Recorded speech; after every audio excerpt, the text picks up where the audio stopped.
Alors bonjour et bienvenue dans cette nouvelle vidéo d'Objectif 15. Alors aujourd'hui on va aller sur un chantier de VMC Simple Flux en centre-ville sur l'agglomération rouennaise. Et donc on est sur une Simple Flux Ranson Healthbox Hygro Plus, donc une machine qui est très couramment installée chez nous. Et donc là on a une difficulté, c'est que la maison, il y a une maison en briques et colombage disons qu'il y a un peu plus de 100 ans, du début du 20e certainement. Une maison de 1950 en parpaing de mâche-fer. Et puis entre deux, il y a eu une liaison qui a été faite en parpaing classique. Et on rajoute à ça un agrandissement en ossature bois derrière. Donc on a des pièces d'eau dans ces trois parties-là. Et c'est ça la complexité, de pouvoir passer d'une partie à l'autre de la maison. Et donc on a un réseau qui est assez complexe et assez difficile à poser. Donc on se retrouve tout de suite sur le chantier pour montrer comment ça se passe.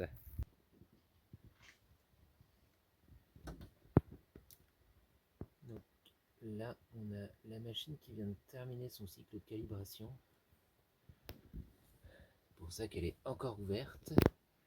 Alors pour bien faire le point, donc on a deux bouches qui partent vers le fond là-bas, en fait, qui alimentent un agrandissement de la maison, qui sont assez longues.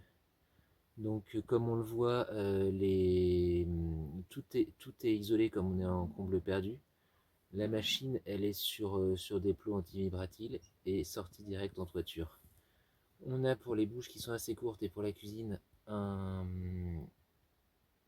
voilà, je vois avec mon doigt un silencieux, donc pour la salle de bain, puis pour la cuisine aussi. Donc voilà, la Ranson Healthbox est en cours d'utilisation. Donc on voit de temps en temps les petites diodes qui clignotent, qui donnent en fait, elles tournent régulièrement sur chaque bouche pour vérifier qu'elles sont bien en phase avec ce qu'elles mesurent. Là on voit, on a un réseau très court, c'est la salle de bain qui est juste en dessous.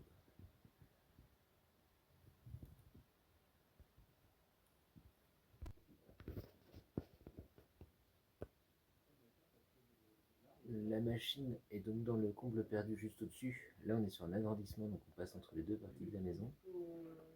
On a ensuite donc en gaine isolée parce qu'on est en petit comble perdu. Alors, j'essaie d'éviter l'ampoule. Toute cette partie-là.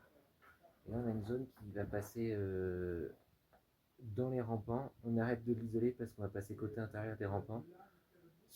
Donc ça c'est les deux gaines qui vont descendre vers la cuisine. Et là on va vers une buanderie. Donc c'est une partie agrandissement dans une maison ancienne là, que le client est en train de refaire. Voilà, on peut voir qu'on travaille très bien sur le colombage et la brique. On arrive à passer nos réseaux. La bouche de la cuisine, elle nous a donné aussi pas mal de fil à retordre parce que là en fait on avait une traversée d'un mur porteur entre deux parties différentes de la maison. C'est-à-dire que c'est une maison qui a subi 4 agrandissements. Donc là sur la bouche de la cuisine, hop, si on passe de l'autre côté, on a la partie justement que le client est en train de travailler. Hop, la bouche de la cuisine elle passe ici. Donc on voit qu'on est sur un mur colombage remplissage briques, donc qu'il a fallu passer, traverser et percer. Et donc pour terminer, la bouche de la cuisine elle remonte à l'étage, là où on a vu tout à l'heure le passage des gaines isolées. Ça, c'était notre gaine la plus difficile à passer parce qu'en fait, fallait qu'on descende au rez-de-chaussée. Donc on est passé par l'angle d'un WC et puis là on est en fait dans la partie agrandissement de la maison. Donc on a dû passer un pignon en parpaing, un grenier ici, donc quasiment non accessible.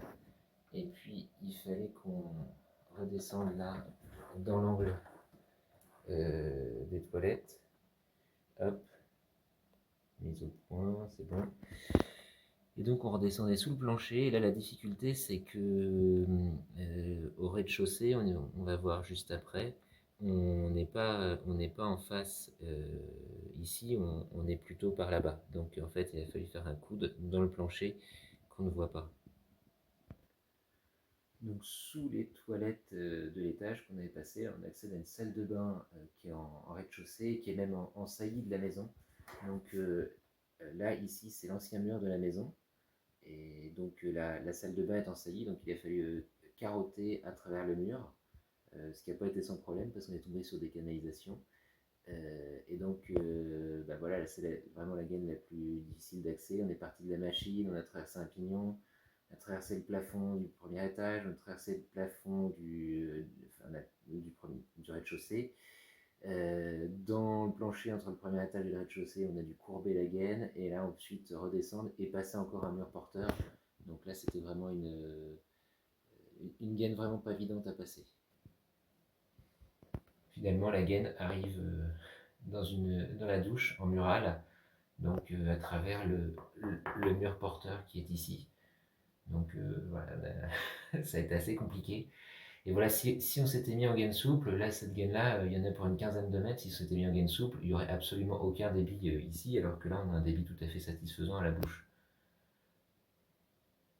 On a donc installé la commande des portées qui communique par radio avec la machine qui est tout en haut, et donc qui permet à la fois en fait d'avoir un capteur de CO2 qui est intégré. Donc là, on est dans une pièce à vivre, on est dans le salon.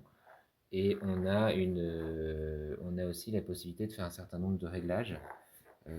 Typiquement, là, on est sur le réglage normal, mais on peut passer voilà, sur un mode un peu plus puissant, voire un mode boosté qui permet d'augmenter le niveau de la machine.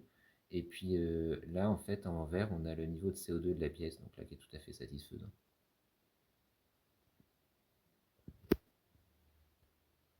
Avant de faire les mesures, on s'assure du niveau d'humidité et de température de la maison, puisqu'en fait, vu que la machine se régule sur l'hygrométrie, là, 62% d'humidité, forcément, on aura des débits assez élevés. Donc ça, il faut bien en tenir compte. Le fameux débitmètre, absolument essentiel pour la mise en service. Donc là, on va venir mesurer la bouche de cuisine. Et c'est parti, mon kiki. Ouais, on a 62% d'humidité, donc là on est assez boosté. Donc voilà la petite installation, enfin la grande installation, parce que ça fait quand même un sacré réseau. Des moments de doute sur le chantier avec la difficulté de passer des réseaux dans des endroits qui sont pas forcément simples, entre les combles, entre les étages, tout ça. Le tout sans détériorer l'intérieur de la maison de manière trop prononcée. Mais bon, voilà, on y arrive. Donc, voilà, cette VMC maintenant est en service, fonctionne tout à fait correctement. Et chose importante, avec un réseau de cette longueur-là, en gaine semi-rigide avec une Renson et Elsbox, là, on arrive à obtenir ça. Ça on ne l'obtient pas avec une Aldes avec du réseau souple. Ça, c'est important de le savoir. Donc voilà, la vidéo touche à sa fin. Et donc, je vous invite à aller regarder les autres vidéos de la chaîne qui vont s'afficher de part et d'autre. N'hésitez pas à liker la vidéo, la partager. Et puis, si vous voulez mettre des commentaires, mettez-les, restez courtois. J'essaye d'y répondre au maximum. Et puis moi je vous dis à une prochaine sur l'objectif 15.